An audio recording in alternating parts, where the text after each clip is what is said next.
सुधा से मेरा परिचय मुझे ऐसा लगता है कि कई जन्मों का होगा। जाने वाले कभी नहीं आते, उनकी याद आती है, लेकिन उनकी यादों को संजो के रखना ये भारतीय दर्शन, भारतीय संस्कृति, भारतीय रीति रिवाज का एक हिस्सा रहा है।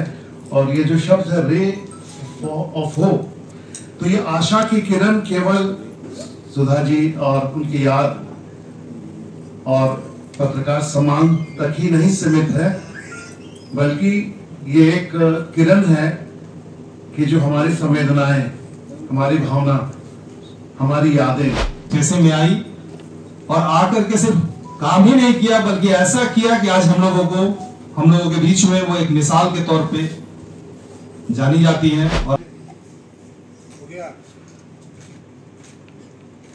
जोहार, नमस्कार। खबरें जो रहती हैं चर्चा में, खबरें जिस पर बातें होती रहती हैं, कुछ नवीनतम ताजा खास खबरों में से कुछ खबरों पर आइए नजर डालते हैं। एक माँ, एक बेटा और यादों से भरा दिन। सुधा सिन्हा और अरमान दत्त की स्मृति में रांची में भावपूर्ण आयोजन। 8 मई 2025 रांची। गर्म दोपहर की शुरुआत उस सर्द एहसास से हुई जब रांची प्रेस क्लब के सभागार में लोग धीरे धीरे जमा हो रहे थे। अवसर था झारखंड ही नहीं बल्कि पूर्वी भारत की पहली महिला पत्रकार सुधा सिन्हा और उनके इकलौते पुत्र अरमान दत्त की दूसरी पुण्यतिथि पर आयोजित श्रद्धांजलि सभा का। सुधा सिन्हा वह नाम जो उस दौर में पत्रकारिता में चमका जब महिलाएं इस पेशे से कोसों दूर रहती थीं। पद्मश्री बलबीर दत्त, वरिष्ठ पत्रकार रजत गुप्ता और सुगिया बहन यानी रोजलिकरा जैसी दिग्गज हस्तियों ने न सिर्फ उन्हें श्रद्धा सुमन अर्पित किए बल्कि उनकी पत्रकारिता की साहसी यात्राओं को याद करते हुए भावुक भी हो उठे। उस जमाने की तस्वीर खींची गई जब सुधा जी शाम को रिपोर्टिंग करने निकलती थीं और लोग उन्हें देखकर चकित रह जाते थे। रांची प्रेस क्लब में जब सुधा जी की यादों को साझा किया गया तो मानो पत्रकारिता की वो हर कहानी जीवंत हो उठी। पद्मश्री बलबीर दत्त से लेकर वरिष्ठ पत्रकारों तक ने कहा, सुधा सिन्हा ने उस वक्त कलम उठाई जब महिलाएं घर से बाहर कदम रखने से डरती थीं।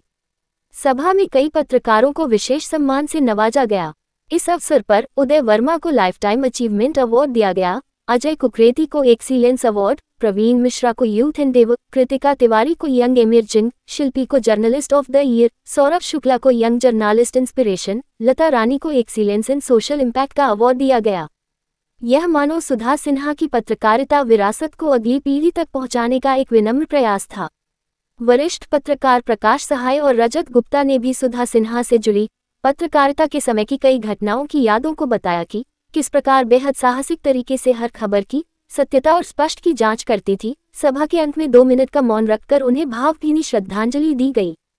कार्यक्रम की अध्यक्षता पद्मश्री बलबीर दत्त, मंच संचालन अमरकांत एवं सभा के अंत में धन्यवाद ज्ञापन सुरेंद्र सोरेन ने किया। दोपहर में बरियातू स्थित उत्कल कराटे स्कूल का दृश्य कुछ अलग ही था। वहां सुधा और अरमान की याद में आयोजित हुआ था निःशुल्क कराटे कैंप, जिसमें अरमान की तस्वीर पर माल्यार्पण कर प्रशिक्षकों को सम्मानित किया गया। सेंसाई डॉक्टर विमल आनंद नाग और अन्य प्रशिक्षकों की उपस्थिति ने इस आयोजन को गरिमा में बना दिया। कैंप का नेतृत्व डोजो के संचालक चंदन कुमार ने किया।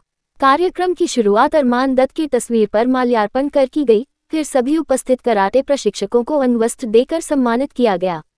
2 मिनट मौन रखकर दिवंगत आत्मा की शांति के लिए प्रार्थना की गई।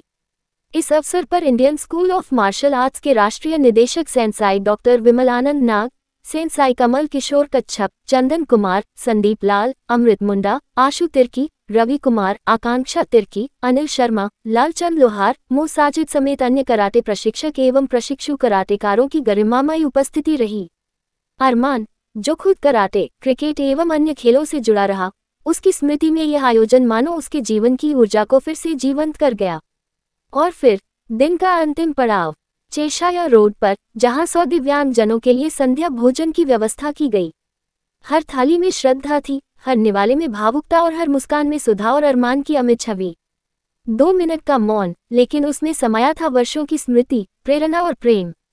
इस दिन ने साबित किया, सुधा सिन्हा और अरमान दत्त आज भले हमारे बीच नहीं है, पर उनके विचार, उनके मूल्य और उनका समर्पण आज भी समाज को दिशा दे रहा है। Sudha and Arman memorial charitable trust के अध्यक्ष, समाज सेवी अधिवक्ता शुभ नारायण दत्त ने प्रयास किया कि उनकी पत्नी रही सुधा सिन्हा की पत्रकारिता में किए उत्कृष्ट कार्य और उनके प्रतिभाशाली पुत्र अरमान दत्त के मानवीय गुण एवं सेवा भाव की स्मृति समाज को प्रेरणा देती रहे। इन्हीं प्रेरणादायी बातों के साथ सभी दर्शकों को जोहार। आपको ये खबर कैसी लगी ये हमें जरूर से बताएं और बने रहे हमारे संग ऐसे ही नवीनतम ताज़ा खास खबरों से रूबरू बने रहने के लिए। अच्छा से चलो, ऐसे नहीं चलना, अच्छा से स्टेप से, अच्छा से आप भी आएंगे किसी तरह से आएंगे। रेडी एच बॉडी को आगे करके नहीं, मेरी पैर जाना चाहिए। एच लगेगा कि नहीं इतना अपने लिए आपको सपना पूरा करने जो बेटा करना चाहते हैं। तो मेरे आप लोग इसी के लिए बुलाया गया है। हम लोग 3 घंटा यहाँ रहेंगे, 2 घंटा 3 घंटा रहेंगे, कुछ घंटा 2 घंटा 1.5 घंटा रहेंगे, मगर एक चीज सीख के जाएंगे। इनके बाद किसी और का भी तस्वीर लग सकता है कि नहीं लग सकता, कि बचाना वो मानवता है। ठीक है, तो आइए हम लोग ज्यादा देर कमर में हमारी एक बहन मेरी भाभी रहती थी, बहुत अच्छा थी। मेरी बेटी को तो उन्होंने शिक्षा दिया प्रेस में। मेरी बेटी का पूरे प्रेस में बहुत बड़ी और बड़े हस्तियां उसके साथ आए। आज उनके बारे जब बोलने लगा तो हम सोचने लगे इतनी बड़ी हस्तियां थी जो हमसे आम मिलती थी। और जब मेरा बेटी प्रेस में थी तो बोले चली जाओ भाभी के पास, आंटी के पास जाओ, वही तुमको सिखाएगी। और तो पर एक प्रेस रिपोर्टर बनी दैनिक भास्कर। तो बड़ी उसको मान सम्मान सीखना, शिक्षा कहीं से भी मरते मरते भी आप शिक्षा देंगे। अगर आप कोई बीज को रोपोगे ना 3 महीने के बाद फसल देता है, उसी बात को नहीं दिखता ना। उसी तरह आपका कर्म भी कुछ दिन के बाद देगा, अगर देगा अवश्य। ठीक है, रिटर्न बैक ईश्वर कर्जदार नहीं होता है, वो देता ही देता है। तो आइए हम लोग क्लोजिंग आइज आप बंद करें, सर झुकाया श्रद्धा के साथ। परमेश्वर खुदावंत परमेश्वर आपका कोटि कोटि का धन्यवाद देते कि इतने दिनों तक इतने सारे बच्चों को, उनके परिवारों को, हम सबों को तूने इतने वर्षों से संभाल के रखा, सुरक्षित रखा। मृत्यु, आक्रमण और नाना प्रकार की दुष्ट अभिलाषाओं से, पाप से, मृत्यु से बचा के, पिता ने एक्सीडेंट से बचा के सही सलामत यहाँ तक पहुँचाया है इस दिन को दिखाने के लिए। और ये जो पिता परमेश्वर जो मैं बोल रहा हूँ, मैं नहीं बोल रहा हूँ, इसके अंदर से जो बात निकली हो इसे बोलता तूने कहा है बच्चों को मेरे पास आए हो, सब जलाली में जैसा है। पिता ये कौन है? पिता नहीं जानते। पिता शैतान इन लोगों के दिमागों में नाना प्रकार की दुष्ट अभिलाषाओं को भर के हर चीज से बर्बाद कर देता है। वो अपने अधिकार में देना चाहता है। और दूसरे पिता है उन बच्चों को उनसे पिता परमेश्वर जो अच्छा होता है सही प्रकट होता है, उनकी आत्मा को शांति दे, उनको ना वो सब होगा। लेकिन तूने कहा है जो विश्वास करेगा उसका उद्धार होगा। एक पिता परमेश्वर। तो कैसी लगी आपको हमारी ये खबर, ये हमें कमेंट बॉक्स में लिखकर ज़रूर से बताएं। और ऐसे ही नवीनतम ताज़ा अपडेट्स, खास खबरों से रूबरू बने रहने के लिए बने रहें हमारे संग। कैमरा के पीछे से मेरा सहयोग कर रहे अजय महतो, आनंद चौहान और युगल किशोर भगत के साथ मैं विजयदत्त पिंटू रांची।